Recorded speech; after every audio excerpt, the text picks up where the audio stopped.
They laughed at him, a janitor in a faded uniform holding medals everyone called fake. But when the Navy Admiral walked in and spoke his name, the entire courtroom fell silent. What happened next would change every life in that room. Forever.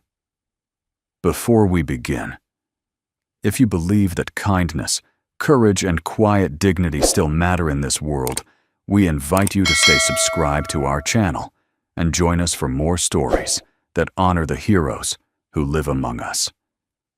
Now let's begin the story of Judge laughed at singledad veterans' medals as counterfeits until the Navy Admiral spoke his name. The courthouse in Norfolk County was small, too small perhaps for the amount of noise it was making that morning. Laughter, sharp, mocking, uncomfortable, rippled through the chamber like the rattle of coins in an empty tin. The smell of coffee, old wood, and formality filled the air. Daniel Foster stood at the defense table in a faded green work shirt, his posture straight, his expression calm. He looked out of place in the polished courtroom, like a man pulled from another time, and quietly dropped here. The medals pinned across his chest caught the fluorescent light in dull, tarnished glints. At his side stood a small girl in a red dress. Emily's hand wrapped around his, her tiny fingers gripping tight. She didn't understand the laughter. She only saw faces, men and women in uniforms, smiling for the wrong reason. From the bench, Judge Frank Dalton tilted his glasses and smirked. "Well, Mr. Foster," he said, his tone oozing false politeness. "It's not every day a janitor strolls in wearing a full chest of Navy honors. That's quite the decoration. Did you pick those up at a pawn shop?" More laughter. Even the stenographer covered a grin. Daniel didn't answer. His jaw flexed. Once, then relaxed. His eyes stayed level. Emily tugged his sleeve. "Dad," she whispered, "why are they laughing?" He looked down at her and smiled faintly. "Because they don't know the truth yet, sweetheart." His voice was soft, steady, the way a man speaks who's been through louder storms than this. The courtroom quieted as the prosecutor, a sharp young man in a dark suit, approached the table. "Your Honor, the state believes these medals are fraudulent," he said confidently. "Mr. Foster has no record of military service, no listing, no discharge, papers, no documentation whatsoever."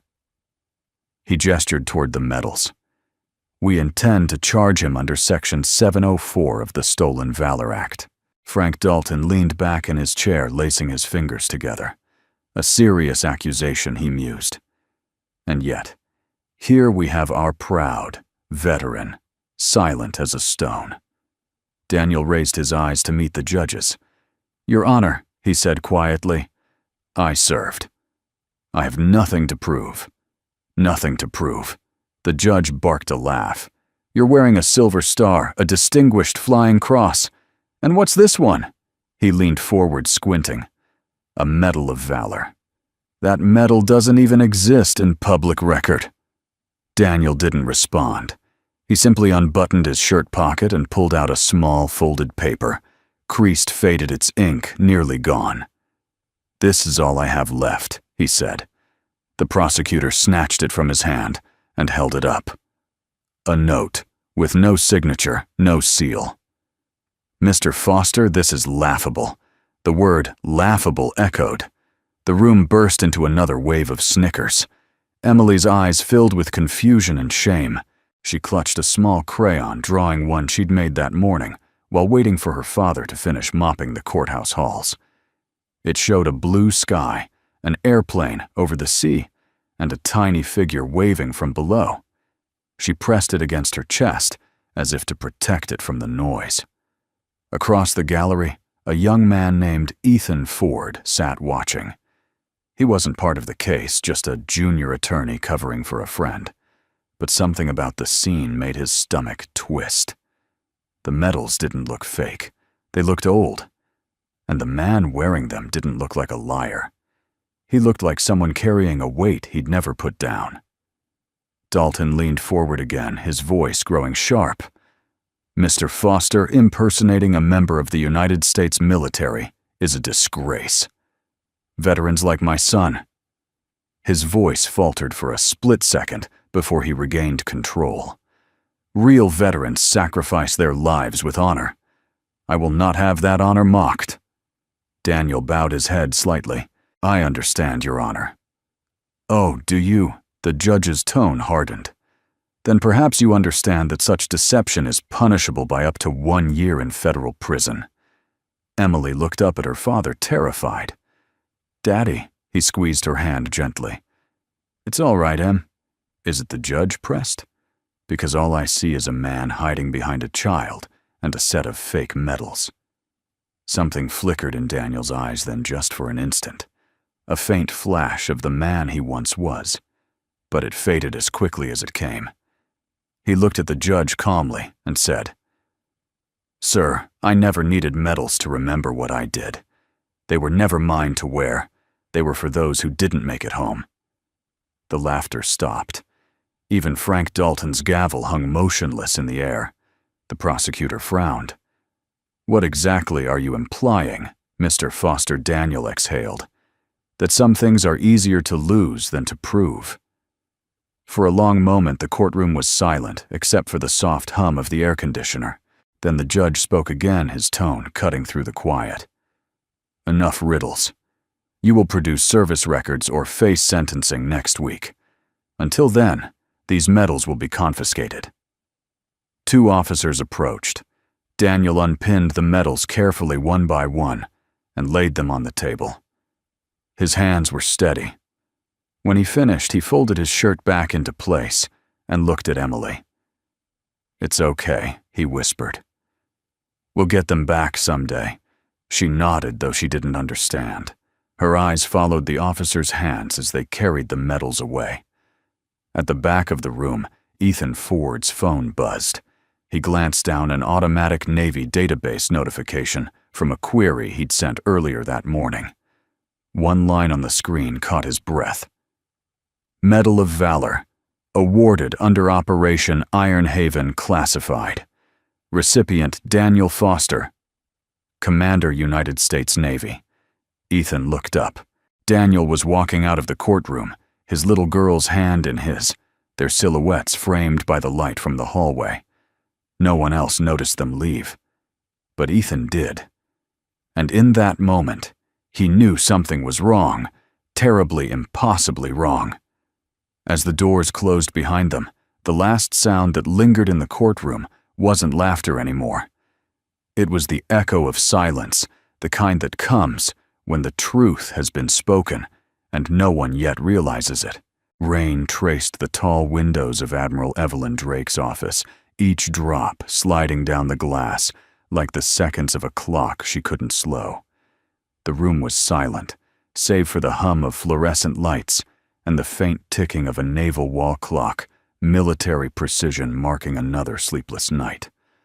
The news anchor's voice on the muted television caught her attention. She turned, eyes narrowing, as the scrolling caption repeated a line that froze her in place. Local janitor accused of impersonating Navy veteran claims medals are real. Her gaze shifted to the image on screen. The camera caught a man standing before a judge, calm amid a storm of ridicule. His green shirt, sun-tanned face, the quiet steadiness in his eyes, it all struck something buried deep within her memory. Daniel Foster. The name she hadn't heard in over a decade, but had never really forgotten. She leaned closer, turning up the volume. The reporter's voice continued. Authorities say the man Daniel Foster provided no official record of service. The medals in question include a Silver Star and an unidentified commendation resembling a Medal of Valor. Her fingers tightened around her pen until it snapped. Medal of Valor, she whispered. That medal didn't exist, not publicly. Only a handful of people in the entire Navy even knew about its classification. And one of them was her. She sat back, heartbeat steady but heavy. Could it be the same man, the one who had vanished in the chaos of Operation Ironhaven 12 years ago over the Arabian Sea. She reached for her computer and opened the classified database. Her fingers hovered for a moment above the keyboard. She had no clearance to dig this deep anymore, even as an Admiral Ironhaven was sealed behind multiple authorization layers. But her conscience pressed harder than her rank could resist. She typed, Operation Ironhaven. Personnel log. The screen flickered, then loaded a long list of code names and call signs. She scrolled until her breath caught on one entry. Lieutenant Daniel Foster, status MIA presumed KIA. Next to it in red, text, classified under Protocol Haven. Do not contact. Her chair creaked as she leaned back, exhaling a breath she didn't realize she'd been holding. Presumed KIA. She closed her eyes, and the sound of rain on glass faded into another sound, a voice over a crackling radio. Drake, hold your position. I'll circle back. She could still remember the panic of that night. The mission had gone wrong. Enemy radar locked on their aircraft carrier communications severed. Her helicopter was spinning out alarms, screaming, and through the static came a voice, steady calm, and impossibly brave. Hang tight, Commander. You'll make it home. Then the explosion. A flash in the sky like lightning swallowing the sea. The last she'd heard from him was a prayer over an open channel. When they found her days later, she'd been the only survivor. Every debrief that followed called him missing. But she knew better. Somewhere deep down, she believed that if anyone could walk away from the impossible, it was that man. And now, 12 years later, he was standing in a courthouse being mocked for the very medals that proved who he was. Evelyn rose from her chair and paced toward the window. The storm outside was growing waves crashing against the pier in the distance. She pressed her palm to the cool glass. He's alive, she murmured, and they're laughing at him. There was a knock at the door. Her aide, Lieutenant Mara Keene, entered, holding a stack of reports. Admiral, the board's requesting your signature on the Atlantic Fleet rotation. Not now. Lieutenant Evelyn interrupted her voice, sharp, but not unkind. I need every record, transcript, and personnel file connected to the Norfolk County case of Daniel Foster. The aide blinked. Ma'am, that's a civilian case. I'm aware, Evelyn said. Use my clearance if necessary. Yes, Admiral. Mara hesitated, then added softly. Is he someone you know? Evelyn turned her expression distant. He's someone I owe my life to. After the lieutenant left, Evelyn sat down again, her thoughts spinning faster than the storm outside. She opened a drawer and pulled out a small velvet box, something she hadn't touched in years. Inside was a medal, unlike any other silver wings encircling a star etched with the barely visible word, Haven. She traced it with her thumb. Daniel Foster's voice echoed again in her mind. We don't fly for medals, Drake. We fly so others don't fall. 12 years, and those words still carried the same calm conviction they did that night. The more she thought about it, the more she realized the depth of the injustice. If he'd been erased from record, then someone wanted it that way. Someone powerful enough to wipe his name clean and bury the truth under a classified protocol. And that meant this wasn't just about clearing a veteran's honor. It was about uncovering what the Navy had chosen to forget. She reached for her secure line and dialed. Get me Commander Ethan Ford at JAG, she ordered. Within minutes, Ethan appeared on the screen, his tie slightly crooked his expression, one of cautious respect. Admiral Drake? Didn't expect to hear from you this late. I need your help, Commander. There's a case in Norfolk, Daniel Foster. I believe he's one of ours.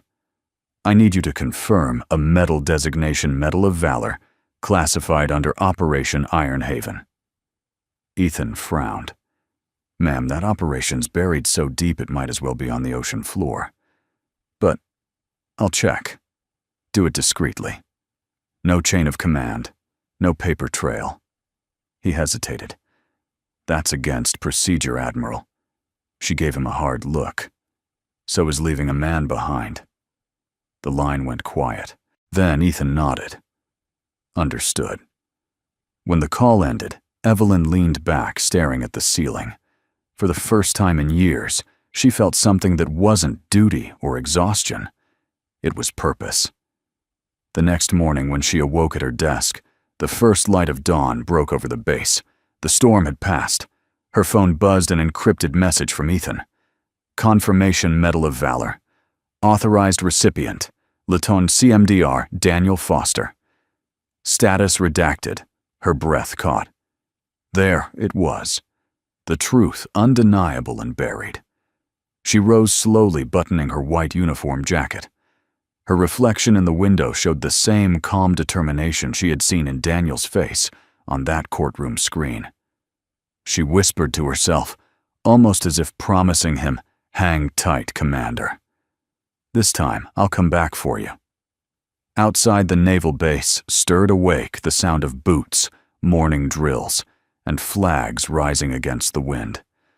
But in her heart, the echoes of that forgotten night still lingered, and far away in a small apartment above a laundromat, Daniel Foster poured cereal for his daughter, unaware that the woman he once saved was about to walk back into his life, and that this time, she would be the one to save him. The morning after the trial, the courthouse janitor's closet smelled faintly of bleach and rain. Daniel Foster stood quietly by the window, his mop leaning against the wall, a worn rag in his hand. He had reported for work as usual, as if yesterday's humiliation had been nothing more than another storm passing through. But inside, something had cracked, a quiet ache that no one else could hear. The medals were gone, confiscated, locked away in an evidence drawer, somewhere tagged as counterfeit. The same medals he had once been ordered to wear with honor were now treated as lies. He wrung the rag slowly, his knuckles pale. Across the hall, he could hear the same judge's voice echoing faintly from another courtroom. Frank Dalton, stern, precise, unbending. Daniel didn't hate him. He couldn't. Men like Dalton didn't mock out of cruelty. They mocked to protect something inside themselves from breaking. Still, the laughter from yesterday lingered like an echo in his chest. The door creaked. Emily poked her head in a lunch bag in her hands. "Dad, can we eat together today? I drew us something new." Daniel smiled faintly. "Of course, sweetheart. But not here, too many cleaning supplies." They sat on the courthouse steps, the gray morning mist wrapping around them like a blanket. Emily unfolded her drawing, a simple crayon picture of an airplane gliding above the sea. But this time, she'd added something new. A small figure inside the cockpit smiling, and below another helicopter caught in a swirl of clouds. "That's you, right?" Daniel asked gently. She nodded, eyes bright. "And that's the lady you saved. I remember your story." He hesitated. "You remember that. You told me when I couldn't sleep," she said proudly. "You said you saved someone before you came home." Daniel looked down, his throat tightening. "That's right," he said softly. "She had a mission to finish. I just made sure she had the chance." Emily grinned. "Then you're a real hero." He chuckled quietly, though there was no pride in the sound. "Heroes don't clean floors, Em." "Yes, they do," she insisted. "They just clean different kinds of messes now." Her words made him laugh, one of those rare, unguarded laughs that came from surprise rather than joy. He reached over, brushing a strand of hair from her face. "You're too smart for your own good." Inside the courthouse, young attorney Ethan Ford stood in the hallway, his phone buzzing in his hand. A message flashed across the screen. Classified entry confirmed. Medal of Valor. Recipient Lieutenant Daniel Foster. Status redacted. His heart pounded. It wasn't a prank. It wasn't coincidence. That quiet janitor, the man everyone laughed at, was exactly who he claimed to be. Ethan looked through the small window in the hallway and saw Daniel sitting outside with his daughter. The man's posture was humble, his face calm, but there was something about him, an invisible gravity that pulled respect out of anyone perceptive enough to feel it. Ethan knew he couldn't stay silent. Not about this. He turned and walked quickly toward the nearest payphone. Calling from a personal line would draw attention, but he couldn't risk involving the Navy's internal network. After a long pause, he dialed a number he'd been given only once, Admiral Evelyn Drake's private line. It rang twice. Drake came the voice on the other end, firm, low, and unmistakably controlled. "Ma'am, this is Commander Ethan Ford," he said. "We spoke yesterday. I found him. Found who Lieutenant CMDR Daniel Foster." The silence that followed was so deep he thought the call had dropped. Then Evelyn's voice returned, sharp and deliberate. "We're Norfolk County Courthouse. He's working maintenance there." "Ma'am, the man's been accused of stolen valor." Her tone dropped. "And the medals," real Ethan said. "I ran the numbers through internal archives. They match a Medal of Valor awarded under Operation Ironhaven. Send me the transcript," Evelyn ordered. "Every word of that trial." "Yes, ma'am." When the line went dead, Ethan exhaled. He turned back toward the window. Outside, Daniel and Emily were standing now, ready to leave. Emily held her father's hand tightly, swinging it, as they walked down the courthouse steps into the drizzle. Something inside Ethan shifted. The law said one thing. Justice, he realized, said another. That evening, Daniel returned home to their small apartment. The building was old pipes. Groaned, the lights flickered, but Emily had taped her drawings across the walls to make it feel like a home. Little sketches of planes, waves, and the American flag covered the living room. He warmed up a can of soup while Emily hummed softly, her crayons spread across the table. "Dad," she asked, "will you get your medals back?" He smiled faintly. "Maybe not, honey. Sometimes you have to let go of things that don't belong to you anymore." "But they do belong to you," she said firmly. "You earned them." He stirred the soup quietly. Earning something doesn't always mean keeping it. Outside, a knock sounded at the door. Daniel frowned and set the spoon down. When he opened it, Ethan Ford stood there, raincoat dripping, a folder under his arm. "Mr. Foster?" he said respectfully. Daniel nodded. "Can I help you?" "I think it's the other way around." Ethan stepped inside, wiping his boots. He looked around the modest apartment, then lowered his voice. "Sir, I need to confirm something. Were you part of Operation Ironhaven?" The air seemed to stop. Daniel's eyes darkened with recognition. "Where did you hear that I have clearance?" Ethan said quickly. "But not enough. Your file is gone, erased. The only record left is a medal reference. It matches the one the judge called a fake." Daniel said nothing. He walked to a small wooden chest by the window, opened it, and pulled out a single photo. It showed a younger version of himself beside a helicopter, the sea behind him on fire, and beside him, a woman in a pilot's vest, smiling despite the smoke. "She made it home," he said quietly. Ethan took the photo gently. "Admiral Evelyn Drake." Daniel gave a small nod. "She's looking for you," Ethan said. "She knows the truth." For the first time, Daniel's calm cracked. His hand tightened around the edge of the chest. "She shouldn't. There's a reason that operation stayed buried." "I think she's already digging," Ethan said softly. "And if she finds what I think she will, you're going to need someone to stand beside you in that courtroom."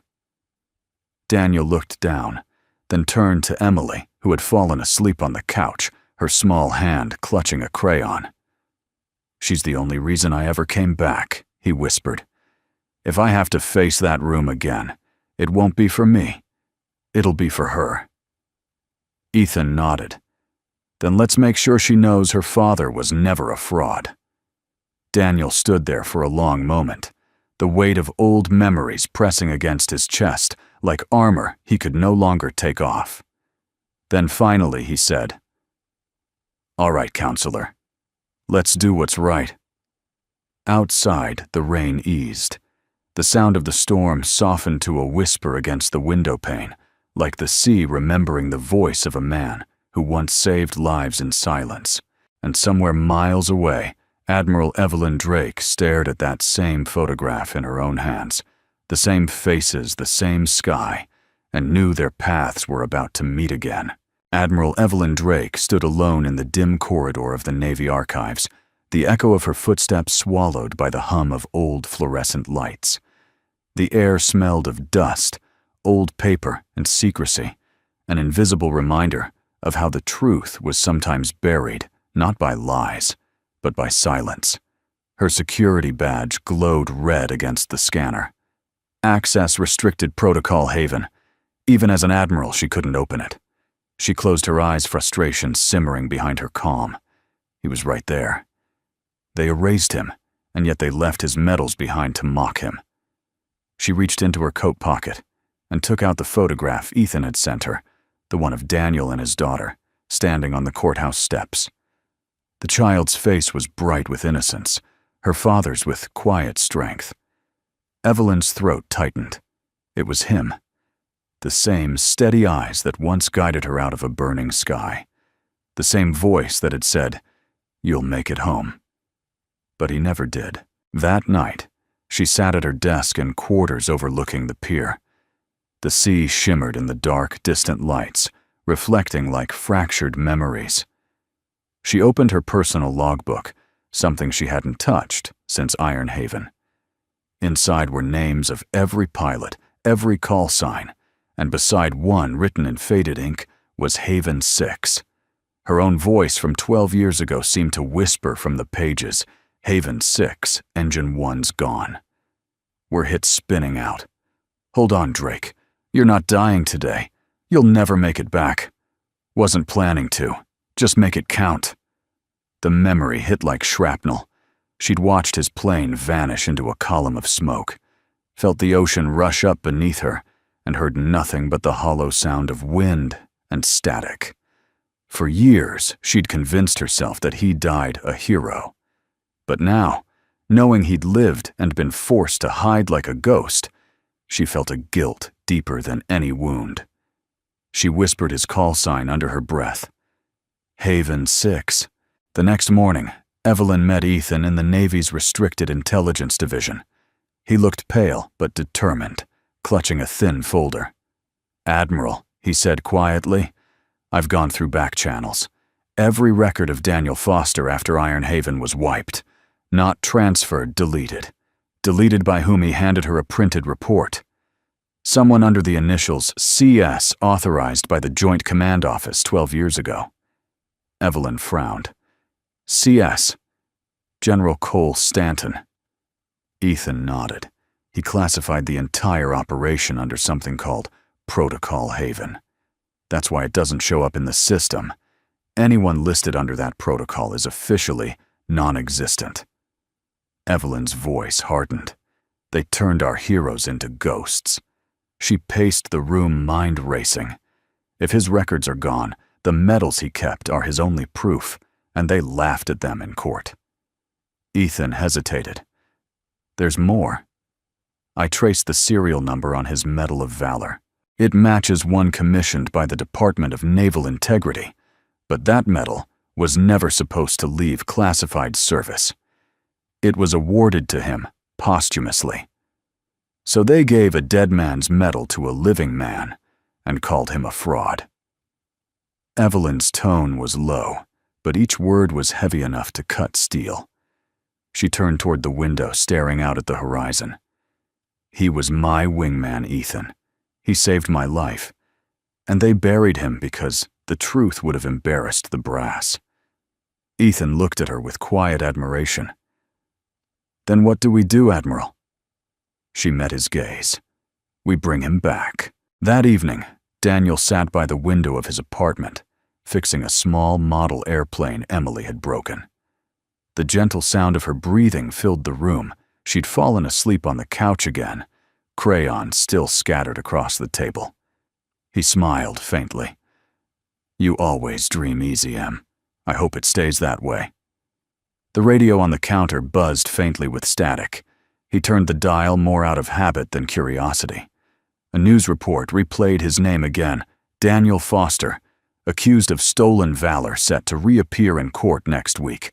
No comment from military representatives. He shut it off. Silence returned. He didn't regret keeping quiet. He'd sworn an oath 12 years ago to protect the truth of that mission, no matter the cost. Operation Iron Haven was never meant to be remembered. It wasn't glory, it was tragedy. He still saw the faces sometimes. The young crew on the carrier deck, the burning sky, the radio crackling. Drake eject now. He'd gone back for her after she fell out of formation, even when his superiors ordered retreat. The storm of anti-air fire had painted the sky like a hellish fireworks display. He could still hear her voice trembling over the comms. "We're hit losing altitude." He had angled his A-10 downward, ignoring every warning alarm blaring in his cockpit. The only thought in his mind was, get her home. And he did. She lived. He hadn't expected to. At that same hour, miles away, Evelyn stood on the deck of a Navy transport vessel, preparing for departure to Norfolk. Her aide, Lieutenant Keene, handed her a sealed envelope. "Your travel orders, Admiral. The court reconvenes in 48 hours. Evelyn nodded. Good. He's not standing in that courtroom alone again. As the ship cut through the waves, she held onto the rail wind, sweeping her hair across her face. The weight of command had always been heavy, but tonight it felt personal. She thought of the young pilot who had disappeared into fire so she could live, the man whose silence had protected a secret too heavy for one soul. Her voice was barely a whisper against the roar of the sea. "Hold on, Daniel. I'm coming." Meanwhile, in a dimly lit office across Washington, D.C., a retired general named Cole Stanton poured himself a glass of bourbon. On his desk lay a black folder stamped Haven Classified. He flipped it open, revealing the photo of a younger Daniel Foster in uniform. He sighed. "So you finally surfaced Haven 6, he muttered. "Let's hope you remember why we buried you." The general took a slow drink, his eyes reflecting the amber light. Some truths, he whispered, should stay dead. The morning air in Norfolk smelled faintly of salt and rain, carrying with it the promise of something new. Daniel Foster stood outside the courthouse again, his old jacket buttoned to the neck, his posture straight despite the stares. The second hearing was in 3 days, and he had come early not for the case, but to finish a janitor's shift. Inside, the marble floors gleamed. Every sweep of his mop left a faint reflection of his face, older, quieter, but still marked by that disciplined calm that never quite faded. To the casual observer, he was just another maintenance worker trying to stay invisible. But to his daughter, sitting on the steps outside with a coloring book in her lap, he was everything. Emily hummed softly, her crayons moving quickly across the page. She was drawing again, always drawing. Her imagination filled the silence between them, turning their small life into something bright. Today she was sketching planes, waves, and a flag fluttering against the wind. When Daniel came out, she looked up eagerly. "Daddy." "Look, it's you flying," he smiled, kneeling beside her. The drawing was crude, but alive. A blue sky, a large aircraft arcing over an ocean painted green with streaks of fire. "You remember what I told you, huh?" "I remember everything," she said proudly. "You said you flew through fire to save somebody." Was she nice? Daniel's smile faltered just for a second. "She was brave," he said softly. "Braver than she thought she was." "And did she say, 'Thank you'?" His eyes drifted toward the clouds. Not yet. Inside the courthouse lobby, a retired petty officer named Howard Briggs was waiting to testify in an unrelated case. His hair was white, his gait stiff with age, but his eyes, sharp and sea blue, still carried the alertness of a man who had once lived under command. He noticed the little girl's drawing as she held it up proudly toward her father. For reasons he couldn't explain, his chest tightened. He'd seen that symbol before, the stylized falcon drawn on the tail of the A-10 in her picture. He approached, slowly clearing his throat. "That's a mighty fine jet you got there, young lady." Emily beamed. "That's my daddy's plane." Howard blinked. "Your daddy's?" Daniel looked up instantly, alert but polite. "Just a drawing, sir." Howard crouched, studying the crayon lines. "You served." Daniel hesitated. "A long time ago." The old sailor pointed at the falcon symbol. "That's the insignia for the 71st Tactical Squadron, isn't it?" "Haven unit." Daniel didn't answer, but the faint flicker in his eyes was enough. Howard's voice softened. "I was on the carrier Triton during Iron Haven. We never knew who that pilot was who took the hit and vanished. Command said nobody made it back." Daniel gave a slow nod. Maybe that's how it was meant to be remembered. Howard straightened his breath, catching. "My God, it is you," Sir Daniel said quietly. "Some stories are better left in the sky." But the older man shook his head. "No, son. Some stories need to come home." He looked down at Emily's drawing again, awe in his expression. "Do you mind if I take a picture of this? There's someone I want to send it to." Daniel hesitated, then nodded. "If it helps her art be seen, sure." Howard smiled, snapped a photo and stepped away, heart pounding.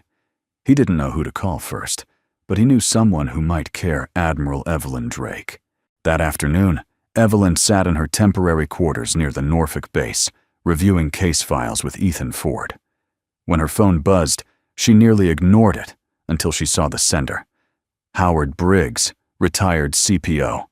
The attached image loaded slowly pixel by pixel, a child's drawing of an A-10, a pilot, and a waving American flag. Her breath hitched. On the tail of the aircraft was the insignia she hadn't seen since the mission, the stylized Falcon of Haven 6. Evelyn pressed a hand to her mouth. "That's his bird," she whispered. "That's Daniel's plane." Ethan leaned closer. "How can a child know that she wouldn't?" Evelyn said. "Unless she grew up hearing the story from the man who flew it." She rose from her seat. "We're done waiting. I'm going to the courthouse." As evening fell, Daniel and Emily stopped by the small diner on Main Street. The waitress, a kind woman named Ruby, poured them 2 bowls of clam chowder and a chocolate milkshake with 2 straws. "You two holding up all right?" she asked kindly. Emily grinned. "We're good. Daddy says we'll get through anything." Ruby smiled. "He's right. You always do." Daniel gave a polite nod, his eyes distant. He'd learned to live quietly, never to draw attention. Yet tonight he felt something shift in the air, the quiet before something bigger. When they stepped out into the cool evening breeze, headlights swept across the lot. A black sedan pulled up, and a tall woman in a navy coat stepped out. The rank on her collar gleamed faintly under the street light. Daniel froze. 12 years of silence met 12 years of searching in a single heartbeat. "Commander Foster," she said softly, her voice steady but full of emotion. He didn't move. The name sounded foreign after so long. "You shouldn't be here, Admiral." Evelyn took a step closer. "Neither should you." "But here we are." Emily looked up, confused. "Daddy? Who's that?" Daniel's voice was low. "Someone I once helped get home." Evelyn smiled faintly, her eyes glistening. "And now it's my turn." Across the street in the glow of the courthouse steps, the old sailor Howard watched from a distance, phone still in hand. His message to the Navy Command Center had gone through an hour ago, and he could already sense the ripples spreading. He watched as the Admiral and the janitor stood facing each other, the years between them folding like pages, closing on an unfinished story. The little girl looked up at them, holding her drawing tight, as if she somehow knew it had brought them here together. And in that quiet moment beneath the faint hum of the streetlights, With the sea wind brushing through the trees, it felt as though the truth long buried was finally beginning to rise.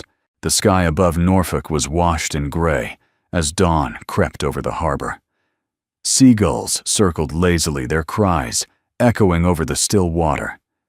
In the soft light, the courthouse loomed like a silent monument to judgment, a place where men were measured not by what they had done, but by what could be proven. Inside, Daniel Foster stood alone before the same wooden bench that had once reduced him to silence. He looked calm, but his stillness carried the weight of a man who had already faced fire and lived.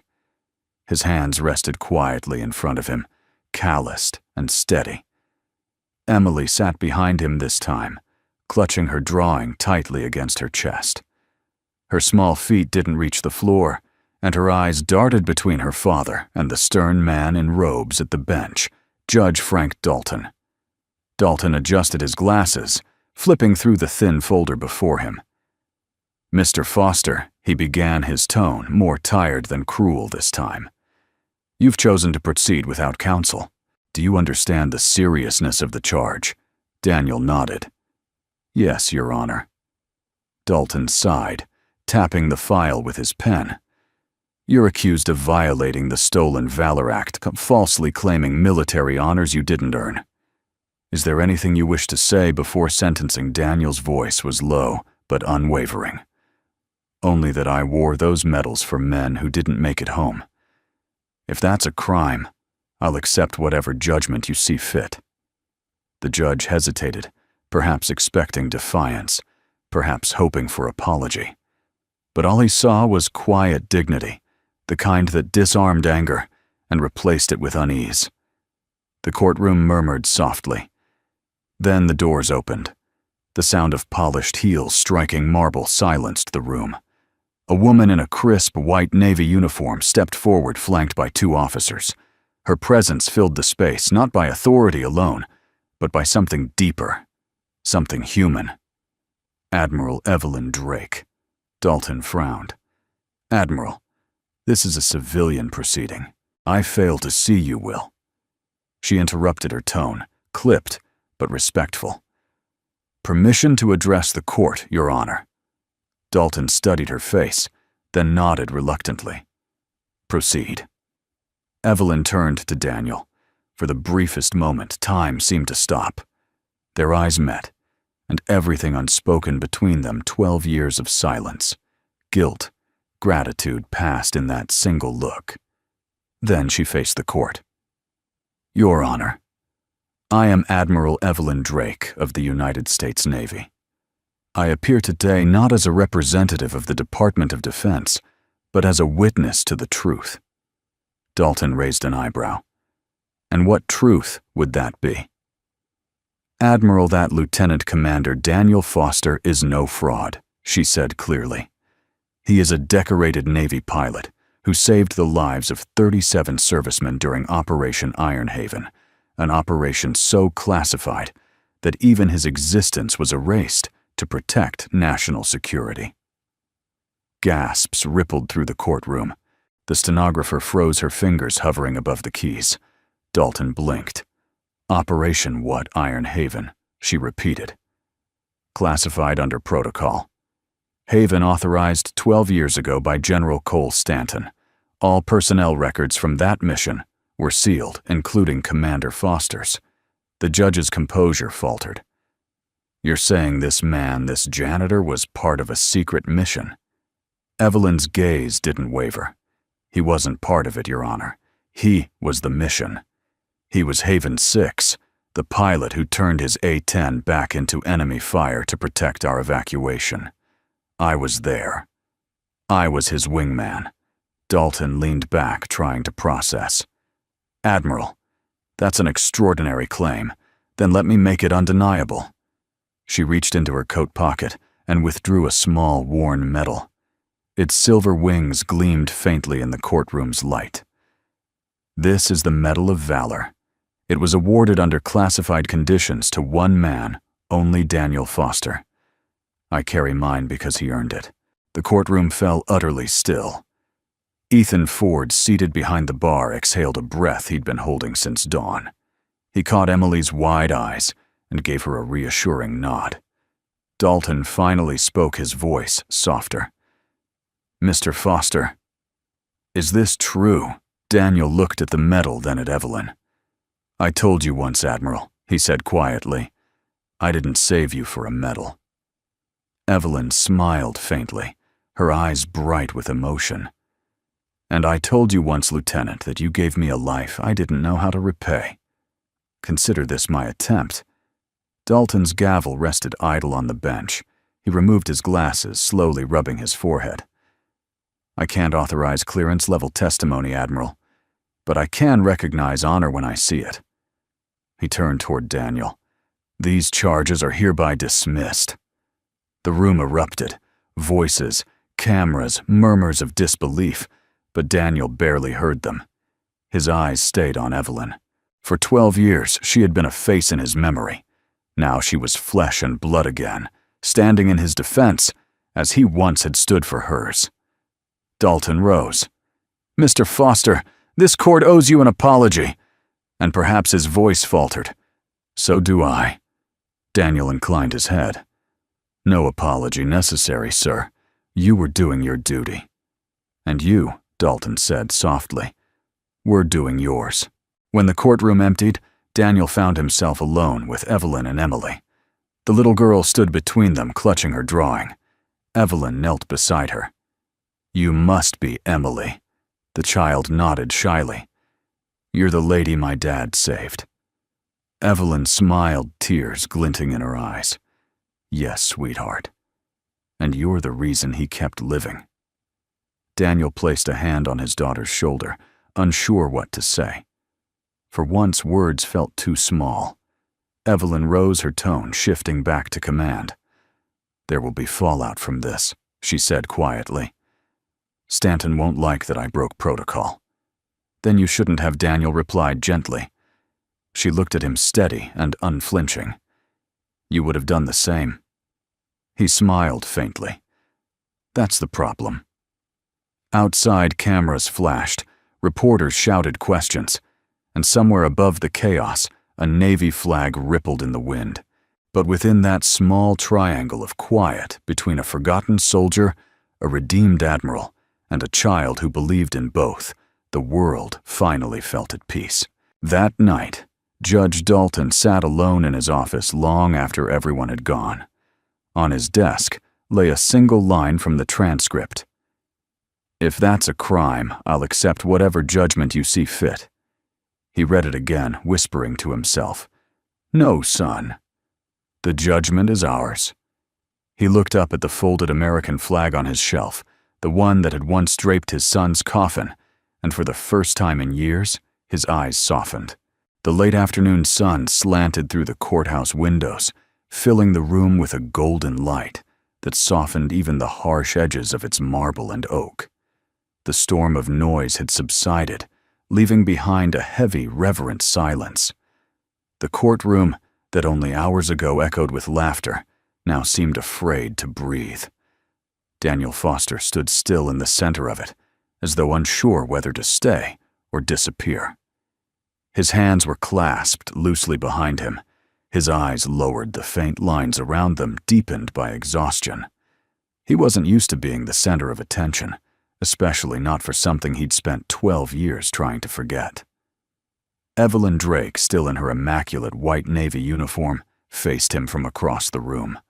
Her expression carried both command and grace, but beneath it, emotion flickered something raw, like the memory of loss turned suddenly to redemption. Emily clung to her father's sleeve, whispering, "Daddy, are we done?" Daniel looked down at her, brushing her hair gently from her face. Almost sweetheart. The judge hadn't left yet. Frank Dalton remained seated, his gavel untouched. The entire gallery, lawyers, clerks, spectators, sat frozen as though the world itself had paused to witness what came next. Evelyn stepped forward. Her boots clicked softly on the polished floor, each sound echoing through the still air. She stopped 3 feet from Daniel and spoke quietly. her voice carrying the weight of both protocol and gratitude. "Commander Foster," she said, "on behalf of the United States Navy and those who owe you their lives, it's an honor." Daniel met her gaze, a trace of disbelief in his eyes. He wanted to say something, anything, but words failed him.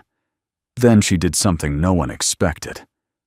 Evelyn Drake straightened her spine, brought her hand sharply to her brow, and saluted him. The gesture cut through the air with the clarity of a bell. It wasn't just respect. It was repentance, gratitude, and acknowledgement wrapped into one. Gasps broke the silence. A Navy admiral saluting a janitor was unthinkable. But she wasn't saluting a janitor. She was saluting Haven 6. Daniel's throat tightened. Slowly, hesitantly, he returned the salute. And in that moment, time itself seemed to stop. No one spoke. No one dared to move.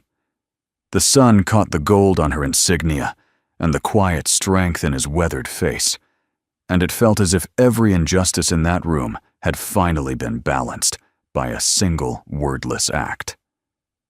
When Evelyn lowered her hand, her voice trembled slightly. "You never should have had to prove who you are." Daniel's reply was soft, steady, and impossibly humble. "I didn't. I just had to remember." Behind them, the old sailor Howard Briggs stood near the doorway, tears streaking down his face. He had seen many salutes in his life, some out of duty, some out of habit, but never one like this. Never one that carried so much forgiveness in it. Even Judge Dalton, whose gavel had delivered countless verdicts, found himself unable to speak. He leaned forward, elbows on the bench, staring at the man he'd mocked only days before. Finally, he said quietly, "Mr. Foster, you reminded us all today that medals don't make heroes. Sacrifice does." Daniel gave a small nod. "Thank you, Your Honor. But I'm no hero."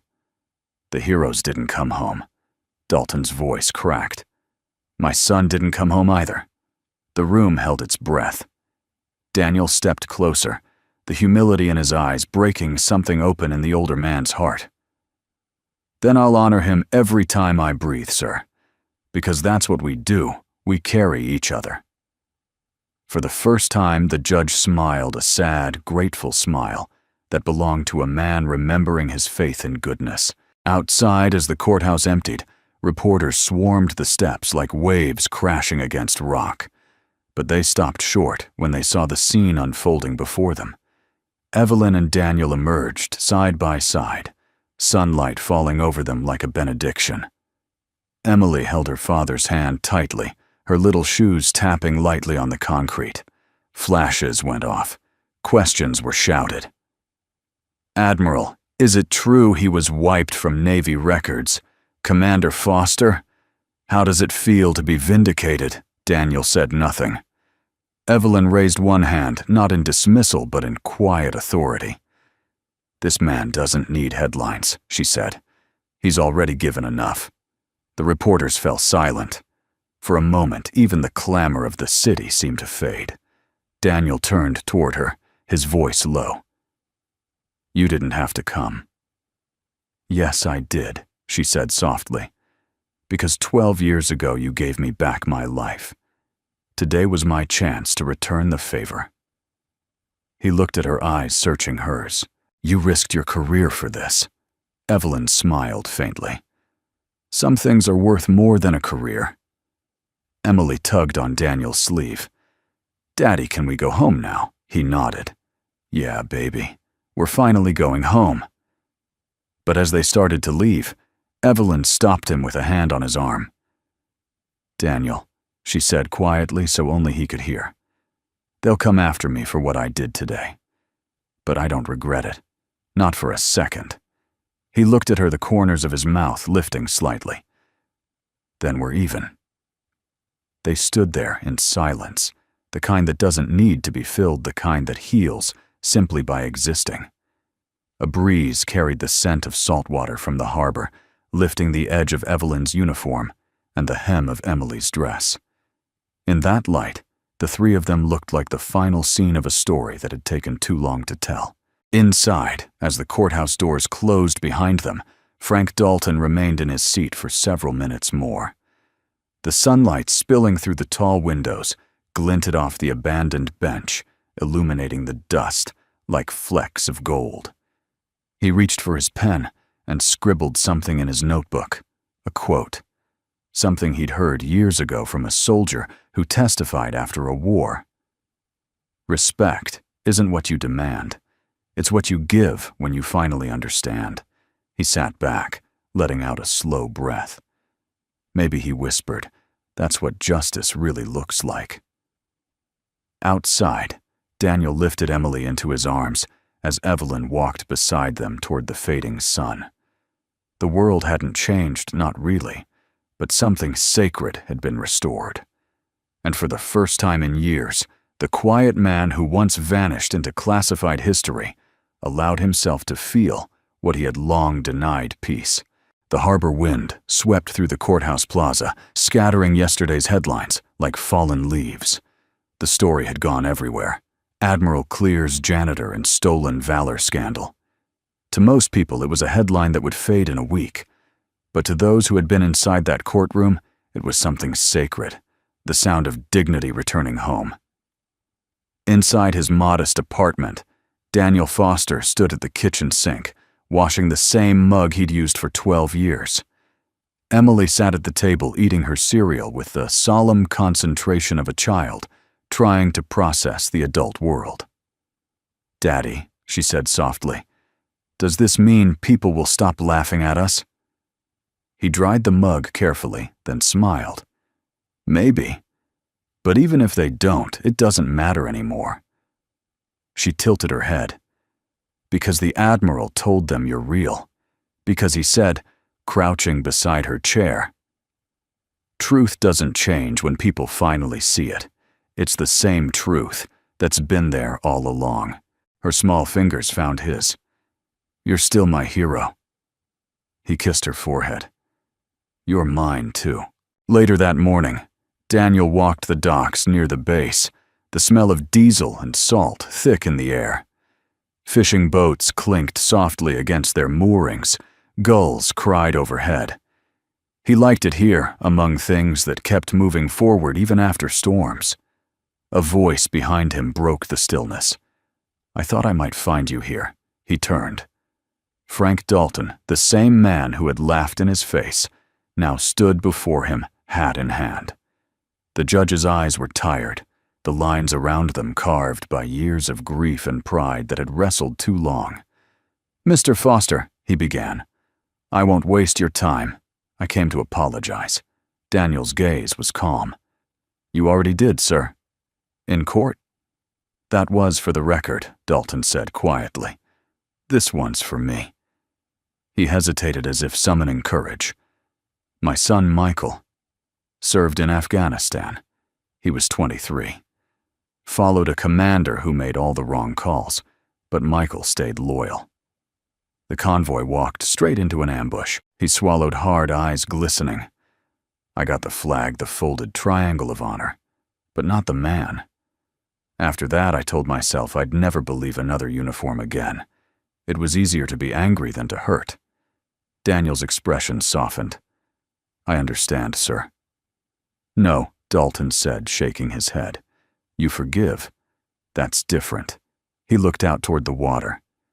"When I saw you standing there quiet, taking every insult without raising your voice, I saw my son again. I just didn't realize it until too late." Daniel took a slow breath. "You were protecting something you loved. That's nothing to be ashamed of." Dalton turned to face him. "How do you carry it? The loss? The guilt?" Daniel looked at the horizon. "You don't carry it alone. You let it teach you to walk softer, to speak kinder, to honor what's gone by living the way they would have wanted." The judge's voice broke. "I don't think I deserve that kind of peace."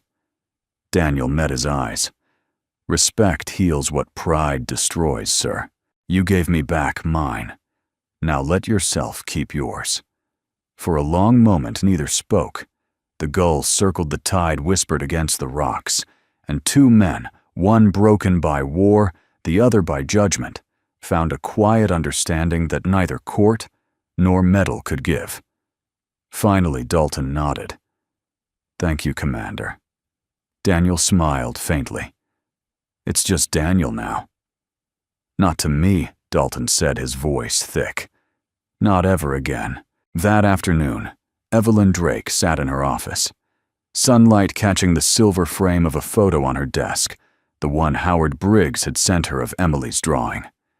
She traced the crayon lines with her finger, the plane, the waves, the little girl holding her father's hand.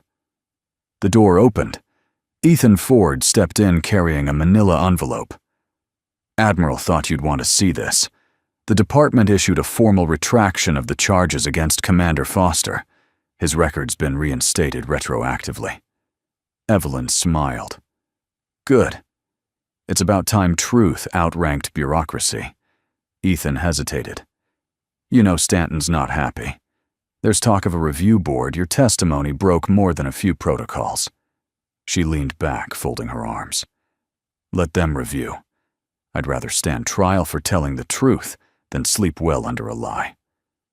Ethan nodded slowly, then said, "You're going to see him, aren't you?" She smiled faintly.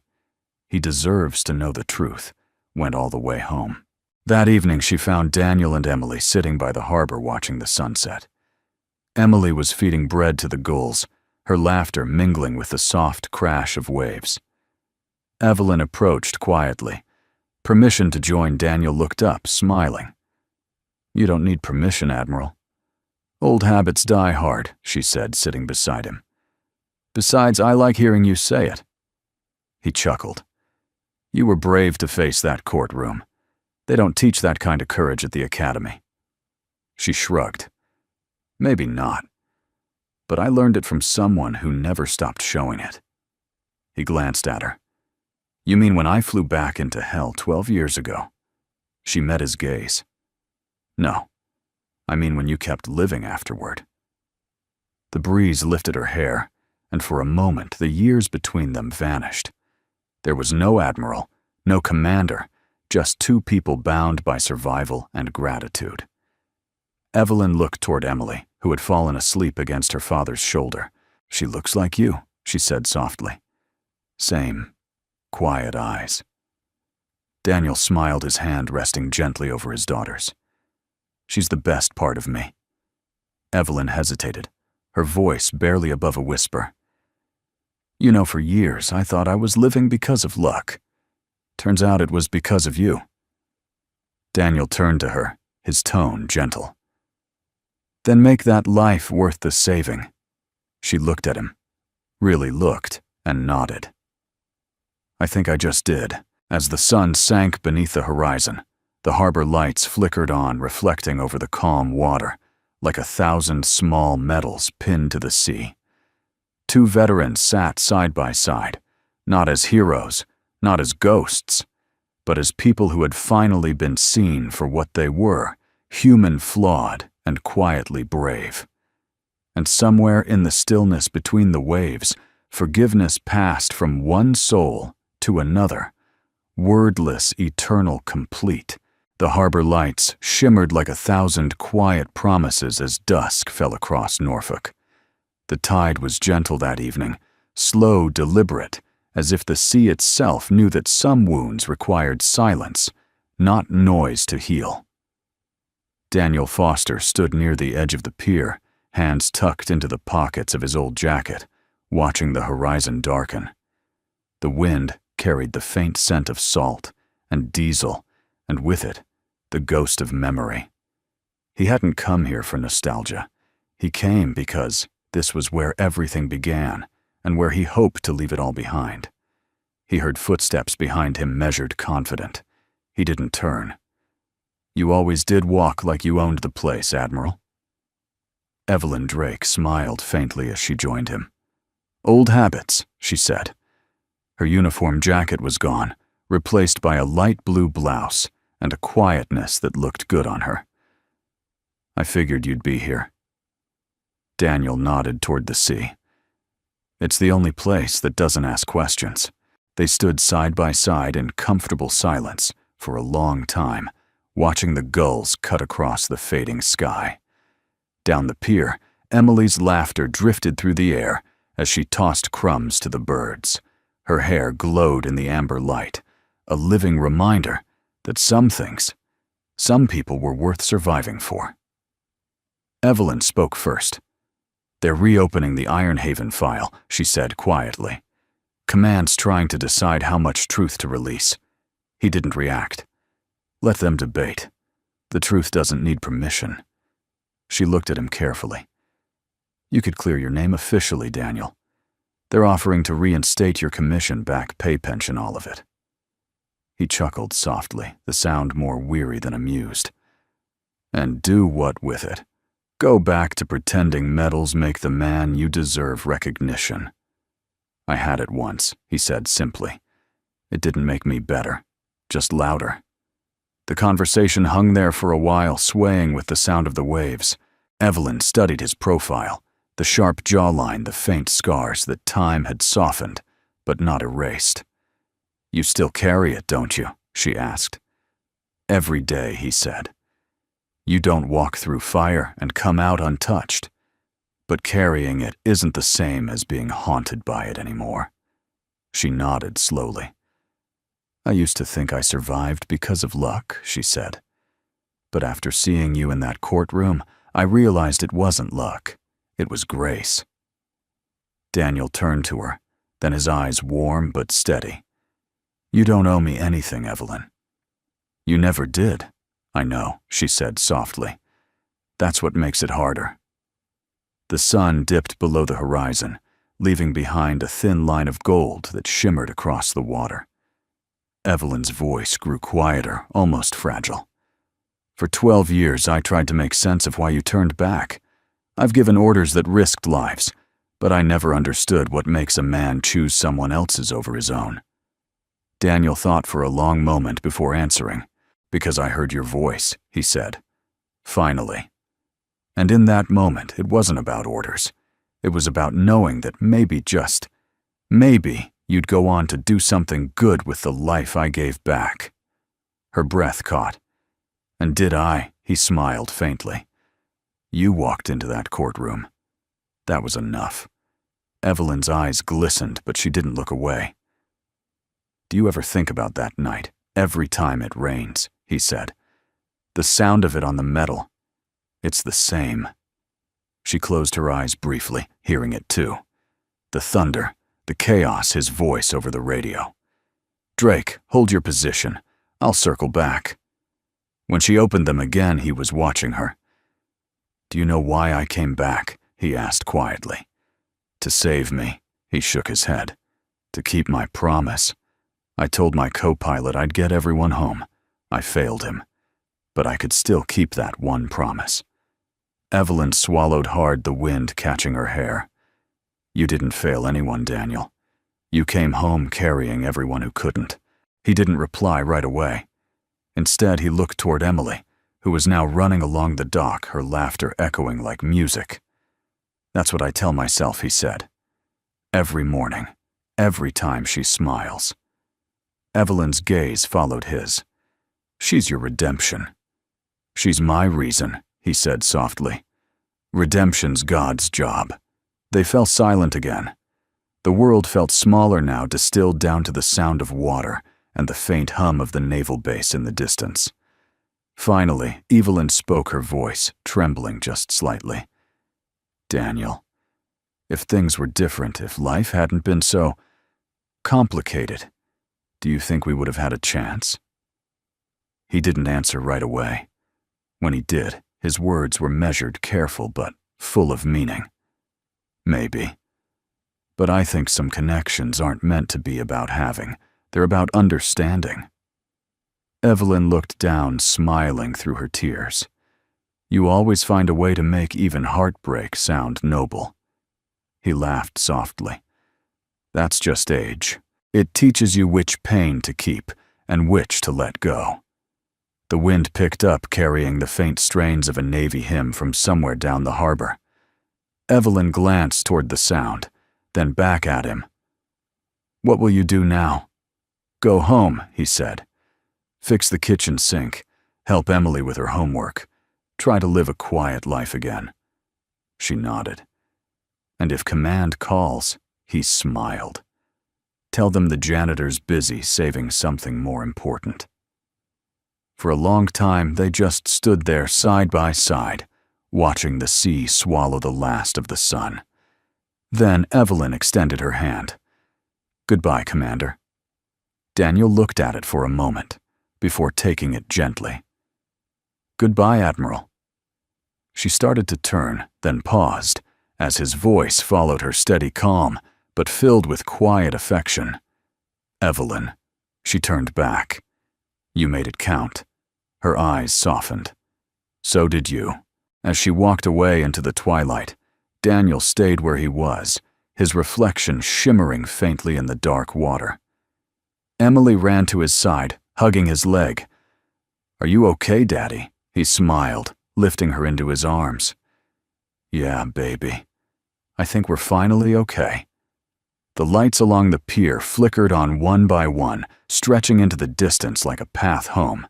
And for the first time in 12 years, the man once known as Haven 6 felt the weight lift, not because the past was gone, but because he no longer carried it alone. The morning was clear and sharp, the kind of morning the Navy loved to choose for remembrance. The harbor glimmered like polished glass, the sky an endless stretch of blue. Rows of flags lined the Memorial Plaza, snapping softly in the wind. Veterans, officers, and families gathered quietly, their faces solemn yet proud. Daniel Foster stood near the back, his posture still military, though his jacket was the same faded green one he wore when cleaning floors. Emily stood beside him, dressed in a small navy blue dress, clutching a folded flag she had been given by a sailor earlier that morning. "Daddy," she whispered, her eyes wide, as she looked at the rows of uniforms. "Why are they all standing so still?" Daniel smiled faintly. "Because we're remembering the ones who can't stand here anymore." She nodded, holding the flag a little tighter. At the podium, Admiral Evelyn Drake stepped forward. Her voice carried across the plaza, steady, clear, but with the tremor of sincerity only those who had truly lost could carry. Today she said, "We honor courage, not for its glory, but for its silence. We remember those who served quietly, who did what needed to be done, not for recognition, but because it was right." She paused, letting the words settle. The sea breeze fluttered her notes, but she didn't look down. Her gaze found Daniel in the crowd, and she spoke the next words, as though speaking only to him. Some acts of bravery will never be written in history books. Some names will never appear on plaques. But their courage lives in the lives they saved, in the families they protected, in the freedom we keep. Daniel met her eyes. He saw the weight of 12 years in them, but also peace. When the ceremony ended, Evelyn approached him. Reporters watched from a distance, but for once, no one dared interrupt. She reached into her pocket and pulled out a small velvet box, the kind that carried things not for show, but for meaning. "This was approved by the board this morning," she said quietly, "for Operation Iron Haven." Daniel hesitated. "I thought we agreed to let that stay buried." Evelyn opened the box anyway. Inside lay a new medal, its silver surface etched with the words, "Courage is quiet." "It's not for the mission," she said softly. "It's for the man who lived afterward." Daniel looked at it for a long moment, then at her. "I don't need another medal, I know," she said. "But she does." Evelyn turned to Emily, who was watching with wide eyes. She knelt and placed the medal in the little girl's hands. "For your father," she said gently. "So you'll always remember what real courage looks like." Emily studied the medal for a moment, then looked up at her father. "It's shiny," she said. "But you said medals don't make heroes." Daniel smiled, his voice quiet but certain. That's right, sweetheart. But sometimes they remind us to be thankful. Evelyn stood, her eyes never leaving his. The two of them stood there in silence, the flags fluttering behind them, the murmur of the crowd fading to nothing. Finally, she said, "You saved my life, Daniel. I never asked what it cost you." He looked out toward the sea. "It cost time, memories, a few good nights of sleep. But I got something better back." "What's that?" she asked softly. He nodded toward Emily. "A reason to keep waking up." Evelyn smiled, small, real, the kind that carried 1,000 words unspoken. "You've always had a way of making everything sound simple." "It's not simple," he said. "It's just honest." They stood together, the weight of their shared history between them, not heavy anymore, but warm, like the memory of a storm that had finally passed. Then, almost shyly, Evelyn said, "You know, the Navy's putting together a historical commission to review classified missions. They asked if I could recommend someone who understands what honor really means." Daniel raised an eyebrow. "You're thinking of me." "I'm thinking," she said, "that maybe the Navy could use a man who remembers what it's like to serve without being seen." He smiled. "I'll think about it. But I've got a pretty full schedule these days. School lunches, homework, bedtime stories. Important missions," she said warmly. "The most important," he agreed. A bugle began to play at the front of the plaza, the soft, haunting notes of taps floating over the water. Every head bowed. Daniel instinctively removed his cap, standing tall, the breeze ruffling his hair. Evelyn stood beside him, her hand over her heart. When the music ended, she turned toward him once more. "You're coming to the officers' reception, I hope," he chuckled. "You just want to see if I remember which fork to use." She smiled, and for a moment the world felt young again. Later, as the crowd dispersed, Daniel and Emily walked down to the dock, where the flags cast long reflections in the water. Emily held the new medal up to the sky, letting it catch the sunlight. "Daddy," she asked, "why does it say, 'Courage is quiet'?" He crouched beside her, his hand resting gently on her shoulder. "Because real courage doesn't shout, Em. It just shows up when it's needed." She nodded thoughtfully. "Like you did for the lady. Like everyone who ever chooses to do the right thing," he said. Behind them, Evelyn watched silently from a distance, her heart full. She didn't step forward. She didn't need to. Some goodbyes didn't require words, only trust that the story had ended exactly as it was meant to. As Daniel lifted his daughter into his arms, the flag above them unfurled fully in the wind. For a brief moment, the sunlight hit the fabric just right, wrapping them both in its glow, father-daughter, and a promise made not beneath stars or ranks, but beneath the quiet strength of a shared truth. The sea was calm that morning, stretching out beneath a soft golden sky. Waves brushed gently against the wooden posts of the pier, the same place where Daniel Foster had once stood alone.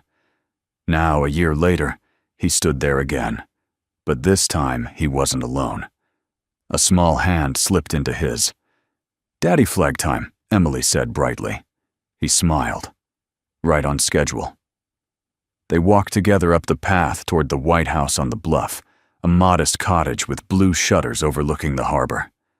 The flagpole stood tall in the front yard, its brass clip glinting in the sunlight. From the porch, Evelyn Drake stepped out carrying a neatly folded flag.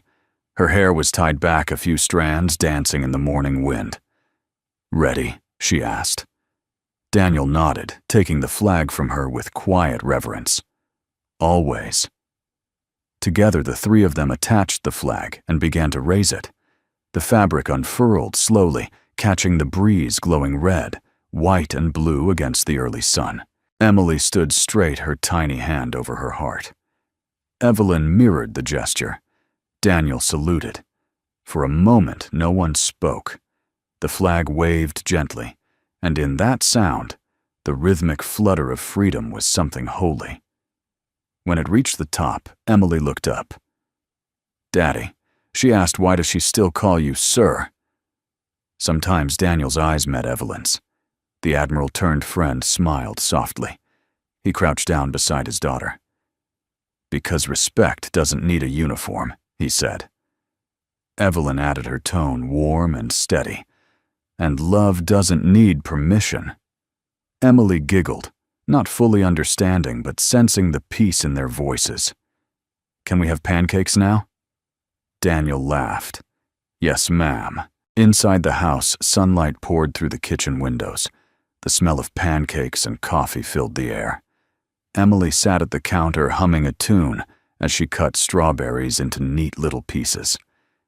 Evelyn leaned against the counter, reading from a worn Navy journal she'd found. Among Daniel's things, a log he used to write in every night, even after leaving service. You kept notes of everything she said, flipping a page, even the days when nothing happened. Daniel poured batter into the pan, smiling. Those were the important ones. "Why, because that's when I remembered I was still alive." She looked at him for a long moment, her expression softening. "You know, I used to think medals and ceremonies were what gave life meaning. But watching you and Emily, I get it now." This she gestured to the simple kitchen scene. "This is what we were all fighting for." Daniel flipped a pancake neatly. "I guess some battles end with applause," he said quietly, "and others end with breakfast."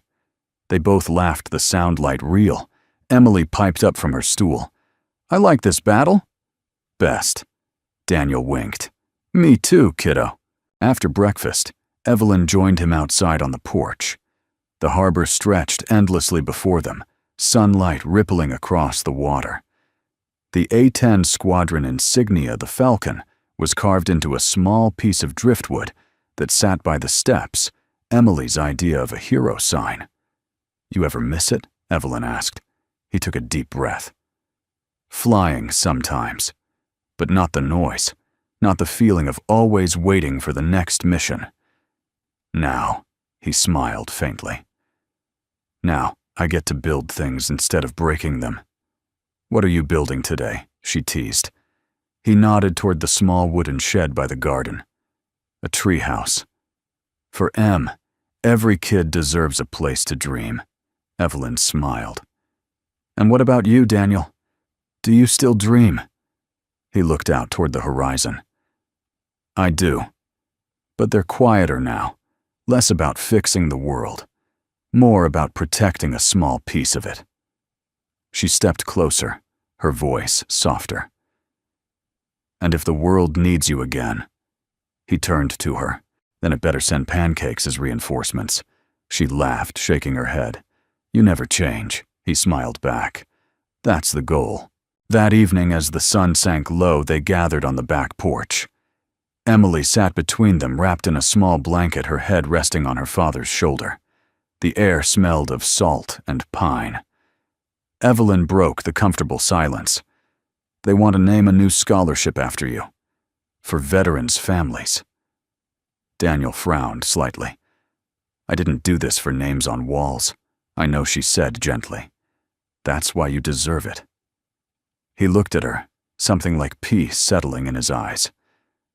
"If it helps someone else start over, then fine. But make sure they call it the Quiet Courage Fund." Evelyn nodded. "That's perfect." Emily stirred sleepily. "What's courage?" she murmured. Daniel brushed her hair back. "It's what helps you do the right thing, even when no one's watching." She smiled drowsily. "Like you." He hesitated, then kissed her forehead. "Like all of us, sweetheart. We just do our part." Evelyn watched them, her heart swelling with something too deep for words. In that moment, she knew that this quiet house by the sea was the truest medal either of them would ever wear. Later, when the stars came out, Daniel stepped outside one last time. The flag still waved softly in the moonlight. He stood beneath it, hands in his pockets, the night breeze cool on his face. Evelyn joined him barefoot, a blanket around her shoulders. They stood together in silence until she whispered, "Do you ever think about what could have been?" He looked at her, his voice calm. "I used to. But now, I just think about what is." She nodded slowly. "And what is that?" "Daniel," he smiled, eyes reflecting the flag above them. "Home." They stood beneath that symbol of everything they'd fought for: respect, freedom, family, as the ocean murmured below, eternal and steady. And as dawn hinted again on the horizon, a simple truth lingered in the air between them. Respect isn't what you wear. It's what you carry in your heart. We'd love to know where you're watching from. Drop a comment below and tell us your city or country. It's always heartwarming to see how far these stories travel and how they bring people together. If you enjoyed this story and believe the world needs more moments of kindness, courage, and quiet heroism, please consider subscribing to our channel. Every like, share, and subscription helps us continue creating stories that honor goodness and hope. From all of us, thank you for spending your time with us today. May your days be peaceful, your hearts be kind, and may you always remember, courage is quiet, but it changes everything.